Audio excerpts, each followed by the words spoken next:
Vielen Dank, Nicole. Vielen Dank, Sonja. And with no further ado, I would like to ask my three panelists to the stage too, so I can introduce you. Would you please come up?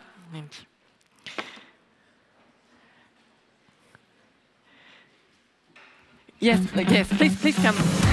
We'll start right away.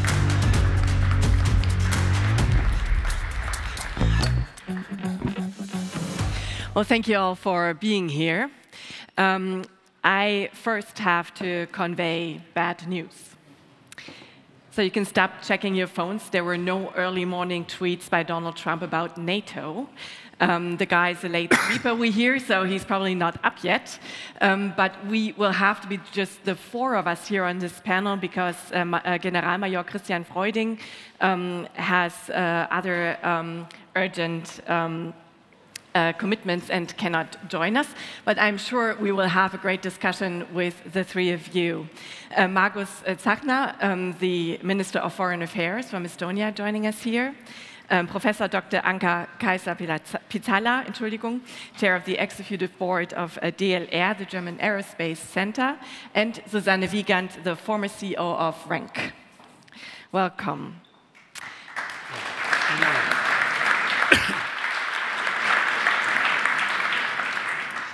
Minister, I would like to start with you. You've just traveled to Washington, D.C. earlier this week alongside your colleagues from the other Baltic states. Yeah. And you have met with U.S. Secretary Marco Rubio. I assume your visit went better than President Zelensky's, because otherwise we would have heard. How did it go? Yeah, because good morning, and I'm very happy to be here. And I actually come directly from D.C. yesterday. And I'm the Prime Minister, and actually I met Rubio, not Trump, so obviously it went well, because Rubio is a good guy. He's a good cop. He's a good cop, and really, if you know, of course, the background of Marco Rubio as a senator, so I think that he really understands as well what Russia is, and also with the background about the communistic regimes from Cuba, I think that he knows exactly what is going on. But of course, he's the Prime Minister for Trump. And I think that this is not very easy to explain day by day what is going on, really. And that's we see. But the other thing is that we were meeting with Rubio as a three Baltic foreign ministers. And I can say that we are well recognized. And I think as well President Trump knows exactly that we are doing a lot. We're doing exactly that, the same things what Europe is going to do right now already decades. So we invest heavily to defense. Next year, we all will do already like 5% of GDP, but not because of President Trump, because of we see what is happening the other side of the border. We are very close to Ukraine, and also we are protecting the NATO and EU borders. So I felt as well that it was real. It was really like a good relation. It was not just to be bribed there. So yeah. It was a good meeting, I can say. We're going to speak more practically about defense here too, but I want to stick with the geopolitical situation for a moment. We have called this panel Realignment. Yeah. Would you say that Donald Trump has realigned with Russia? It's hard to say. One thing is that definitely he wants to get rid of the war, because he has promised that he will finish the war very quickly. But I think that he's running into the Putin's trap, because Putin is playing the time. And we know as well that even if this ceasefire, Putin could have had it very quickly, but he's asking more and more. He's using this new oxygen in the room, really. And his economy is not doing well. He's not doing well as well on the battlefield.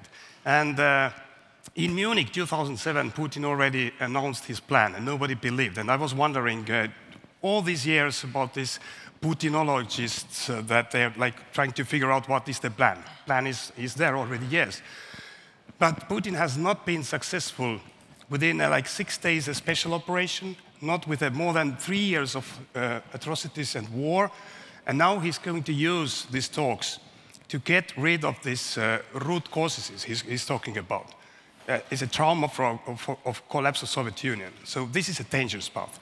So Trump needs to deliver the peace, whatever it is. We don't know exactly what peace will be, what kind of peace. It must be sustainable and long-lasting. But there is the second aspect. Is actually, I think that Trump really believes that he can work together with Putin to bring Putin out from the influence with China.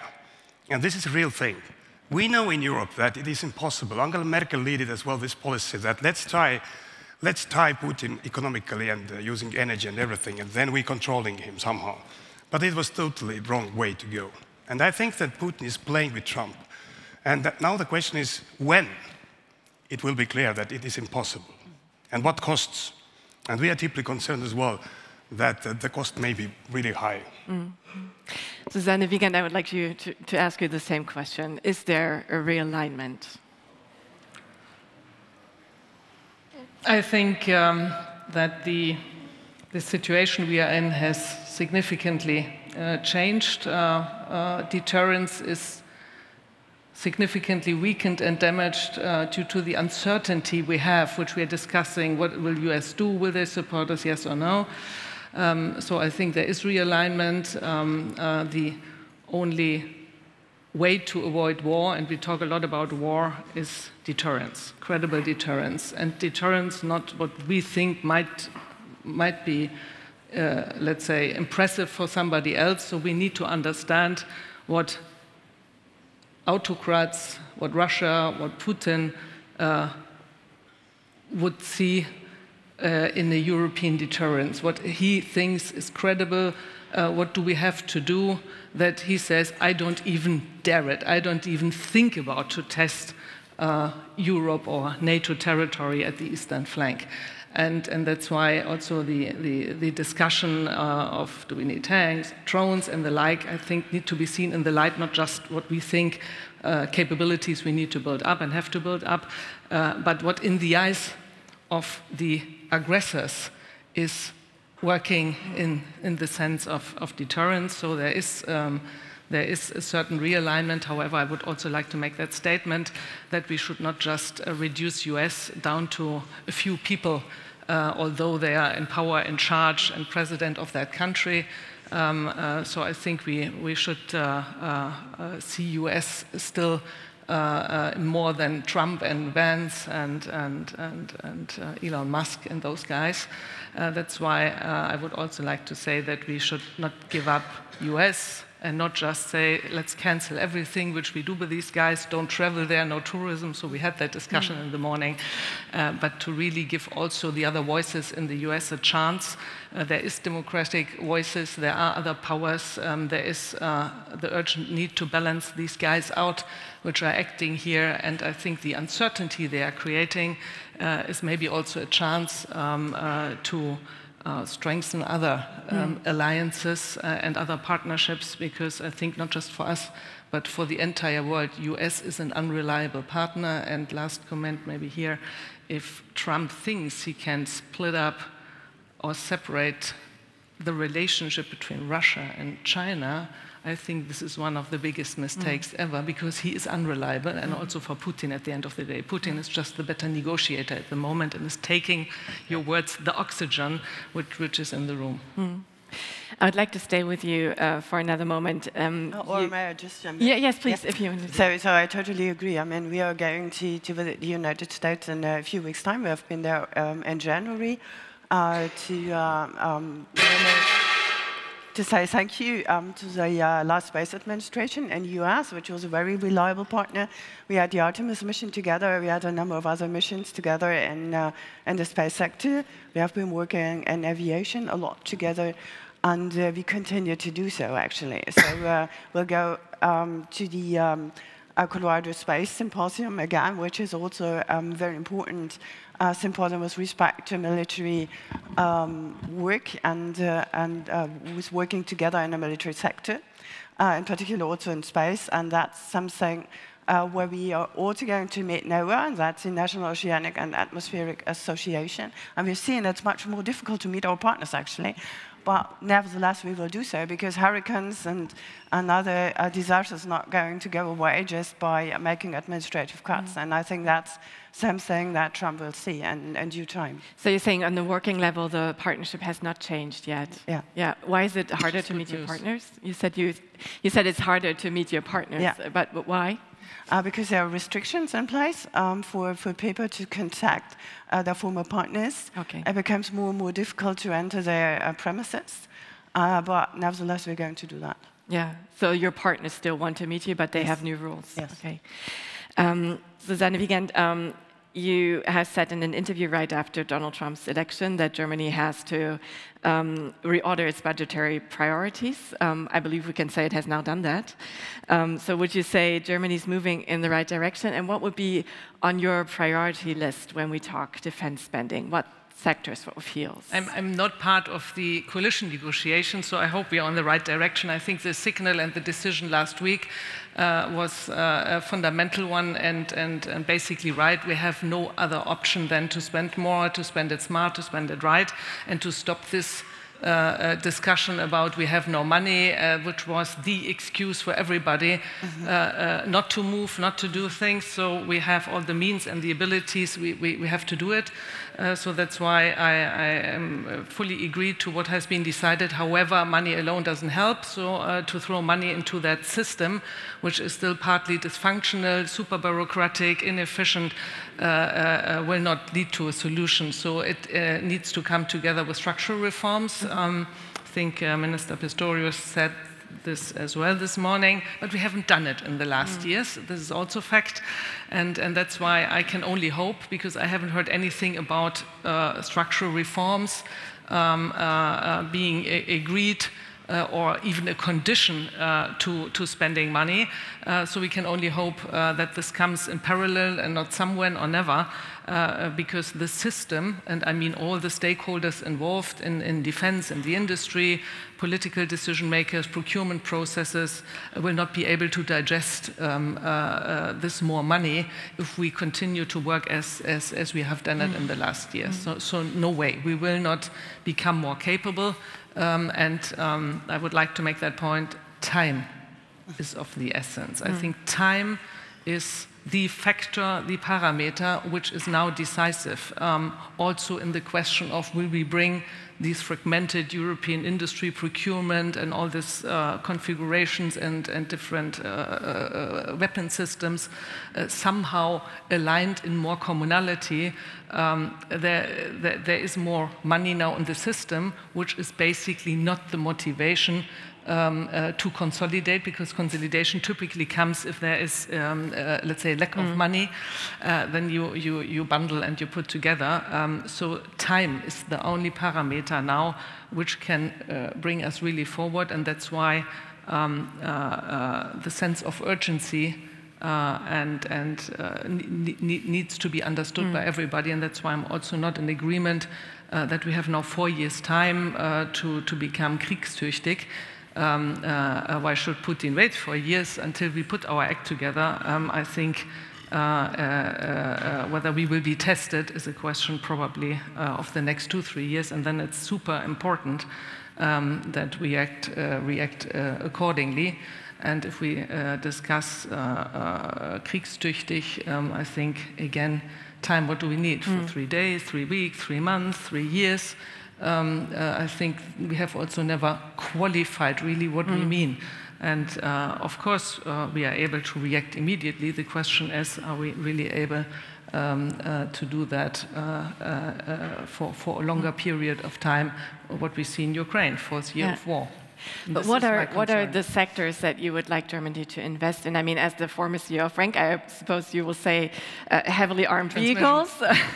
No. But what else? If you could name three. I mean, it's clear stocks of ammunition, and also not just building up stocks. We need to have a constant supply chain. So if we have use of ammunition, we also have to refill. It's like in the supermarket, if you buy fresh things, you also expect that they refill it on a daily basis. So we need to understand these processes, these supply chains, sustainably resilient over years, which we have not built up yet.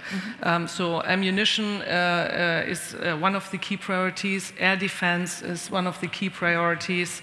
Drones is one of the key priorities. Not to say drones can solve everything, but it's a capability which is compulsory needed, where we are still, let's say, have room to improve.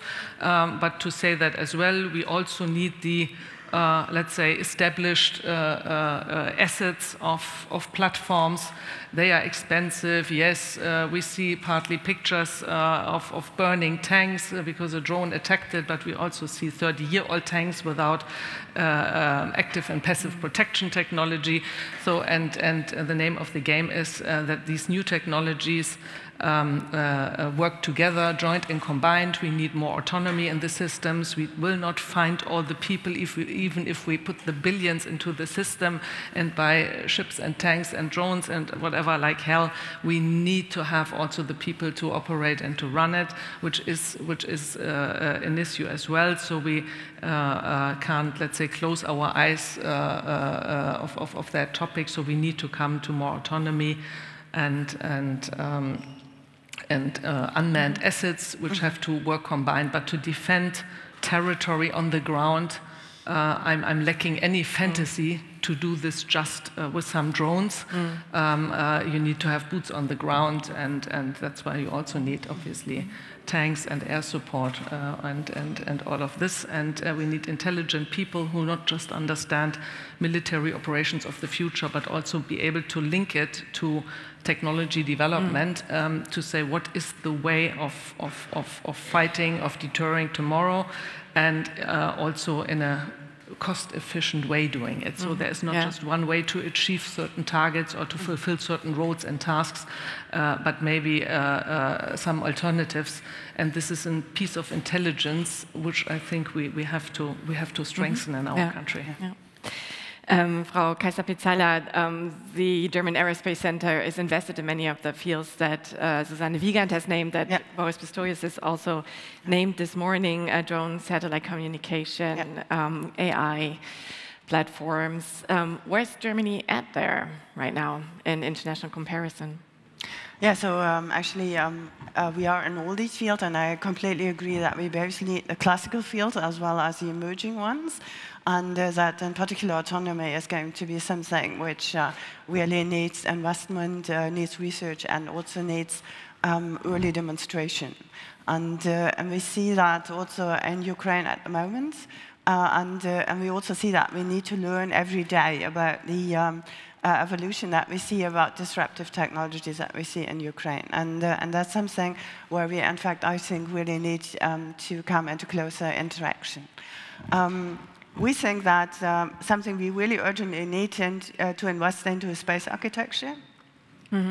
So space as a basic medium for reconnaissance in various fields. So that will be something where, in particular, in high-resolution satellite reconnaissance, we will really need to build quickly either a new system or even a system of a number of satellites. That has been already proposed within the last years. However, it has never happened due to lack of funding. So here the funding is urgently needed. We also, of course, need to further invest into making our satellites safe and coming to also robotic missions, which either can make sure that you don't have unfriendly satellites somehow acting on your satellites, or which can even repair satellites or do maintenance in order to increase lifetime, because it's really hard to make satellites and constellations in a short time. So that's going to be really important, and it's going to happen, as we know.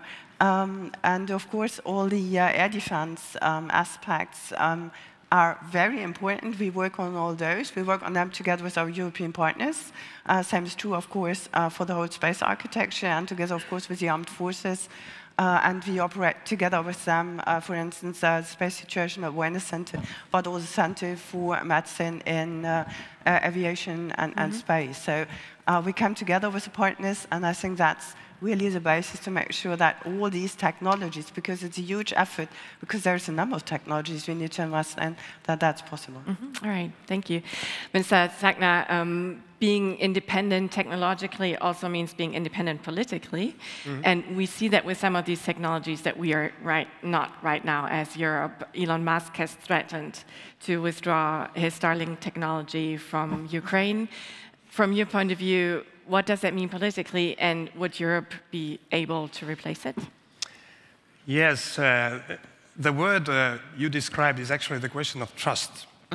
And this is something totally new, I think, for us all in Europe, and mainly as well the countries who are the so-called the flank countries neighboring to Russia, that we already, like thousands of years, we know that the bad things coming from east.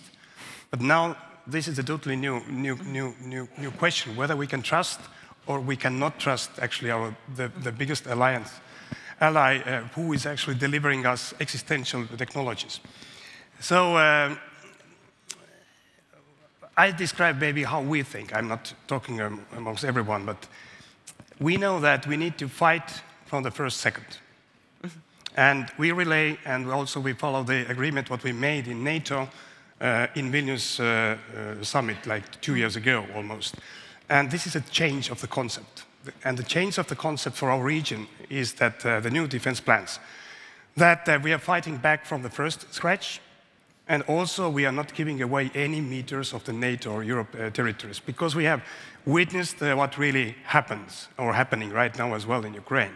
So you can imagine Estonia, Latvia, Lithuania, we have like 200 kilometers strategic depth from the border to the sea.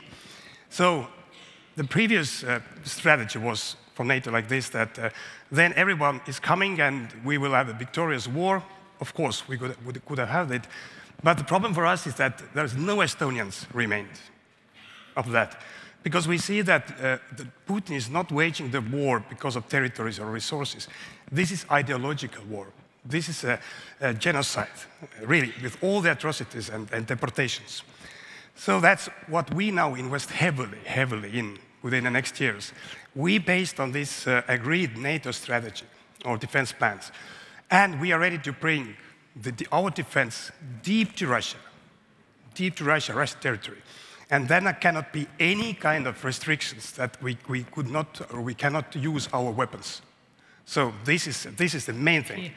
And that's not about technologies, it's about political question, as you understand as well. So your answer to this question would be bi-European, because we cannot have any restrictions? No, I'm not saying exact that, but one impression I got from DC, not only from Marco Rubio, but we met many others, like senators, congressmen, and people from business side.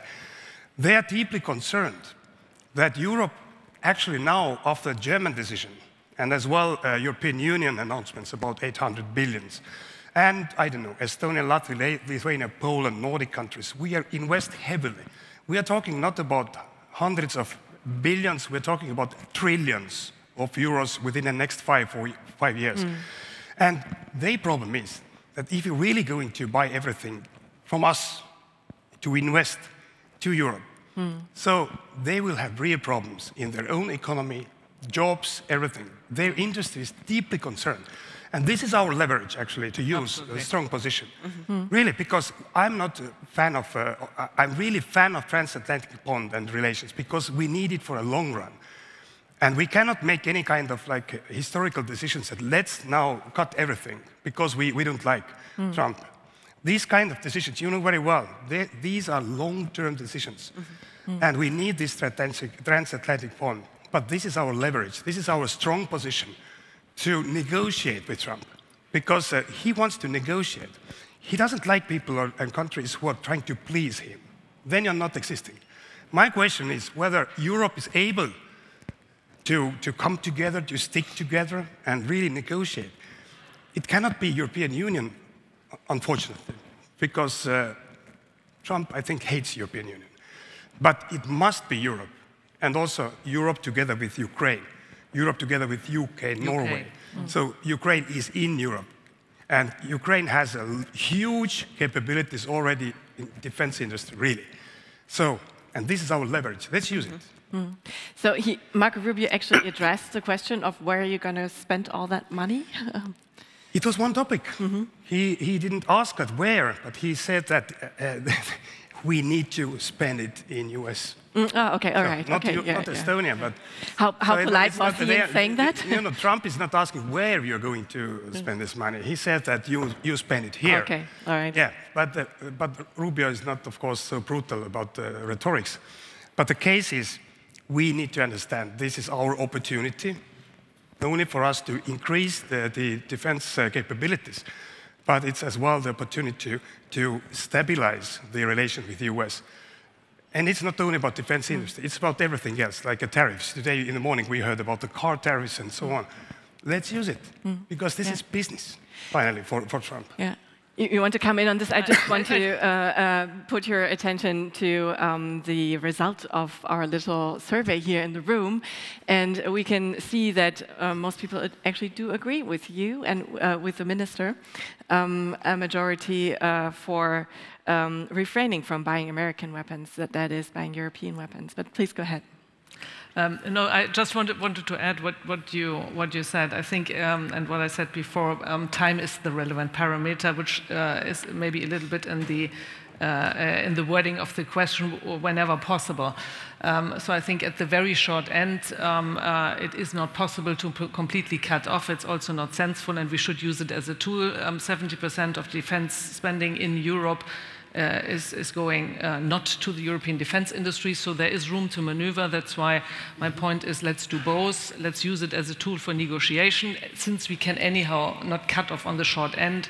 Midterm, definitely, to long term, we need to work on our sovereignty, we need to be independent, we need to strengthen our industry, so we have to do both in parallel and do it the smart way. But yeah, actually, I would like to add to that, actually. So we haven't talked about Germany in that context of Putin. So I just met the commander of the National Security Academy, General Stahl, a few days ago, and we said we are in a hybrid attack, so we are all ready, and I mean that also concerns our economy, and that's also going to be a point if it comes to host nation support at some point. It will be really important, and that means that we see already sabotage.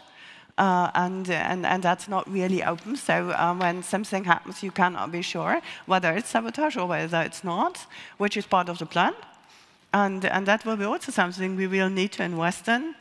That's in the protection of our infrastructure. That's in the protection of our economy. And we need to keep economically strong, because that's our strongest behold in the whole situation. Mm. If I may just ask one question. We are talking always now about Trump, because this is a crucial thing.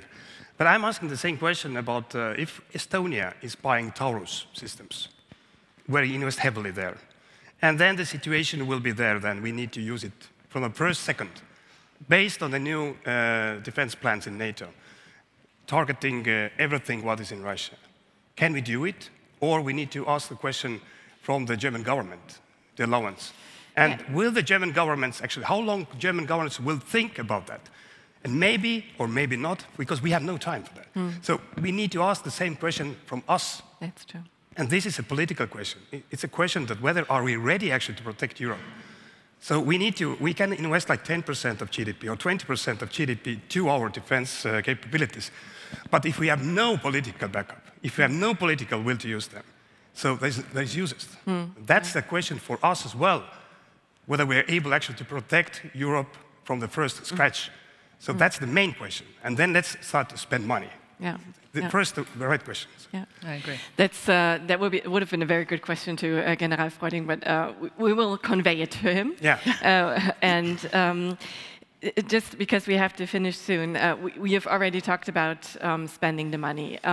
Maybe from each of you a very short answer. What would be the right military framework to spend it in? Is it still NATO, or should there be an alternative rather in the EU? Should the EU Commission coordinate more?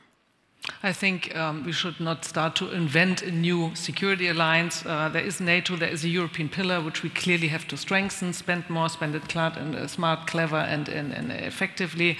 I would not create a new community here. I think, and I would just like to add what you said, our chance is really not to think in Brussels bureaucratic structures of EU, but geographically in Europe, including UK, and others, Ukraine. This makes us strong, and that's why I would stick to to NATO framework, but with a very strong, self-confident European actor in that, and this is a shift within NATO, 60% of NATO spending so far is US. This will probably change, and we have to compensate that and put our own stamp into NATO and not just rely on others. Different NATO, so to say. Kaysser-Pyzalla. Yeah, of course, there's NATO, but there's also a number of European defense companies, so we work closely with, and of course in Germany there's a number of SMEs and startups who are pretty strong, so they will get more and more important, and you need to be strong as a partner to be strong in the consortium. So I think we have to do all of that. You know, European Union is a great thing, but not a defense organization on political level. So whoever has any kind of knowledge about real defense systems and military, though it will be, of course, NATO. It will be, of course, NATO because it takes years and decades to work out the structures, command lines, everything. This is not like a war movie. You just, you know, switch in and then like 2.5 hours and let's close it down. We have had more than 10 years in European Union, this rapid response units, or whatever we call it, like different European Union members, they participated, rotating forces, military forces. And we were never able to use them, never, not once. So let's not take this way. But what we must be ready to use the collision of the wills, in the meaning of be ready to act if there will be a political problem in the NATO. So, and I'm sure as well that there won't be a political problem in NATO from US side, because if the Article 5 is not working, and actually it has been called only once when 9/11 happened, but if it doesn't work, then US will lose everything global as well as a respectful country. So, but Article 5 is like, you know, people always thinking, but they don't know what it is, actually. That's the problem and the good thing as well. Finally, we need a coalition which is able to fight and which is able to make a political decision from the first second. That's the main point. So, in the frame of NATO, of course, and NATO is the organization. Let's not start to build like doubling, because we have no resources about that. We have no political processes for that as well. So, Europe is a great thing. European Union is a great thing for economy and everything else, but we are over-regulating, but not about protection in the military way. Thank you all for your frankness and for being so brief in the very end. Thank you. And I will hand it back to Sonja and Nicole. Thanks. Thank you. Thank you. Thank you.